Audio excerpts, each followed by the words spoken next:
श्री स्वामी समर्थ मंडळी, आपण घर घेत असताना आपल्याला जर वास्तुदोष टाळायचा असेल तर घर घेतानाच आपल्याला या गोष्टी आवर्जून पाहायला हव्यात. आपल्याला घराचा किंवा प्लॉटचा किमान 2000 वर्षापूर्वीचा इतिहास बघायचा आहे. आपल्या नवीन घराच्या जवळ स्मशान तर नाही ना, हे देखील तुम्हाला तपासून पाहायचं आहे. आपल्या घराच्या समोर अगदी जवळ एखादे हॉस्पिटल नसायलाच हवे. घराच्या जवळ प्रसूतिगृह देखील नसायला हवे. घराच्या जवळ घाणीचे ठिकाण किंवा पाण्याचा नाला देखील नसायला हवा. आपण नवीन घर घेताना घर विकणाऱ्या व्यक्तीचा संपूर्ण घराण्याची माहिती आपल्याला असायला हवी.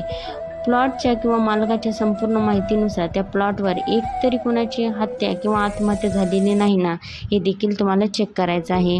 प्लॉट घेताना आपत्तीहीन व्यक्तीचा तर हा प्लॉट नाही ना, याची देखील माहिती तुम्हाला घ्यायची आहे. घराच्या नवीन खरेदीसोबत प्लॉटची खरेदी करताना सुद्धा वरील सर्व गोष्टी तुम्हाला पाहायच्या आहेत.